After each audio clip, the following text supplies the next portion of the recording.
નમસ્તે મિત્રો, તમે કોઈને દિલથી ભેટ આપો, પ્રેમથી આપો, પણ શું તમને ખબર છે કે ક્યારેક એ જ ભેટ તમારા સંબંધમાં તણાવ, દુર્ભાગ્ય અને નકારાત્મક ઉર્જા લાવી શકે છે?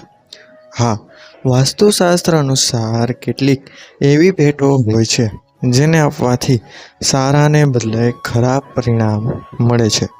ઘણા લોકો માને છે કે ગિફ્ટ એટલે કે ભેટ આપવી એ માત્ર લાગણી બતાવવાનો એક રસ્તો છે. પરંતુ વાસ્તુશાસ્ત્ર કહે છે કે દરેક વસ્તુમાં ઉર્જા હોય છે અને જો તમે ખોટી વસ્તુ ભેટમાં આપી દો તો તે વ્યક્તિના જીવનમાં સમસ્યાઓ ઊભી કરી શકે છે અને ક્યાંક આનો અસર તમારા જીવન ઉપર પણ પડી શકે છે. મિત્રો, શું તમે ક્યારેય કોઈને ઘડિયાળ, પરફ્યુમ, કાળું કપડો અથવા શાર્પ વસ્તુ એટલે કે અણીવાળી વસ્તુ જેમ કે કાચ વગેરે વસ્તુઓ ભેટમાં આપી છે?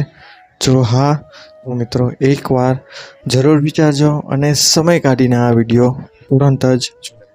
કારણ કે વાસ્તુ અનુસાર આ વસ્તુઓ સંબંધોમાં અંતર, નકારાત્મકતા અને અશાંતિ લાવી શકે છે અને જીવનને દુઃખભર્યું પણ બનાવી શકે છે.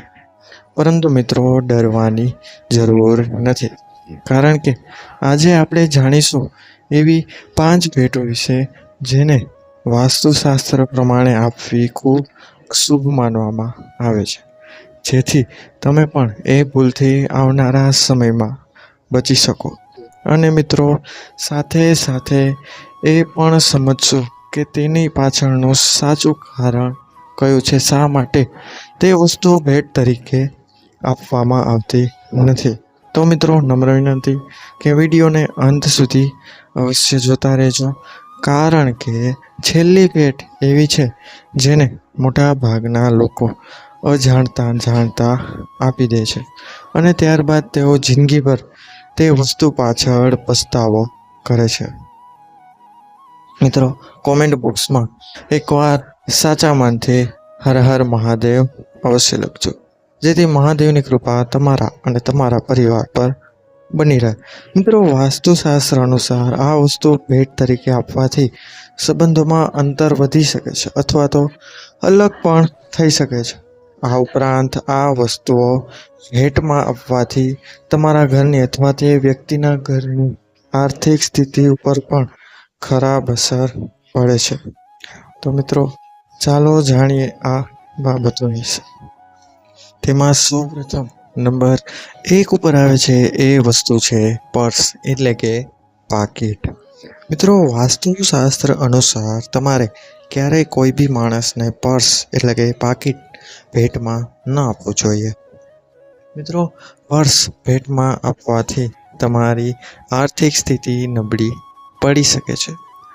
તેની પાછળનું કારણ એ છે કે મિત્રો, તમે તમારા પર્સમાં તમારા પૈસા બચાવો છો. તેથી જો તમે પર્સ અથવા પાકીટ કોઈને ભેટ આપો છો તો તમારા બચાવેલા પૈસા પણ બિનજરૂરી રીતે ખર્ચાઈ શકે છે. અને આ જ કારણ છે કે તમારે કોઈને મિત્રો ભેટમાં પર્સ કે પાકીટ આપવું જોઈએ નહીં. નંબર 2 ઉપર છે મિત્રો કાળી વસ્તુઓ. મિત્રો, વાસ્તુશાસ્ત્ર અનુસાર કાળા રંગની વસ્તુઓ ભેટ તરીકે ક્યારેય આપવી ન જોઈએ. કાળા રંગના કપડાં, ઘડિયાળો અને જૂતા એટલે કે શૂઝ, ચપ્પલ ભેટમાં આપવાથી તમારા અને તે વ્યક્તિના સંબંધો ઉપર નકારાત્મક અસર પડી શકે છે. તેથી જો તમે મિત્રો સંબંધોમાં મજબૂતી અને સુમેળ લાવવા માંગતા હોય તો મિત્રો ક્યારેય ભેટમાં કાળા રંગની કોઈ પણ વસ્તુઓ ભેટમાં આપવાનું ટાળજો. ત્યારબાદ મિત્રો નંબર 3 ઉપર એ છે મિત્રો મોતી. મિત્રો, એ તો તમને ખ્યાલ જ હશે કે મોતી તમારી સુંદરતામાં વધારો કરે છે. જો કે વાસ્તુશાસ્ત્ર અનુસાર ભેટ તરીકે મોતીની કોઈ પણ વસ્તુ આપવાને અશુભ માનવામાં આવે છે, કારણ કે મિત્રો મોતીને આંસુનું પ્રતીક માનવામાં આવે છે. તેથી જો તમે તેને કોઈને મોતીની વાળી વસ્તુ ભેટમાં આપો છો તો મિત્રો તમારા જીવનમાં ઉપરાંત તે વ્યક્તિના જીવનમાં પણ નકારાત્મકતા આવી શકે છે. ભલે પ્રત્યે એ માણસ પ્રત્યે તમારી લાગણી સારી હોય, પરંતુ તેની ખરાબ અસર તમારા સંબંધો વ્યક્તિ ઉપર પડી શકે છે. ત્યારબાદ નંબર 4 ઉપર આવે છે મિત્રો રૂમાલ.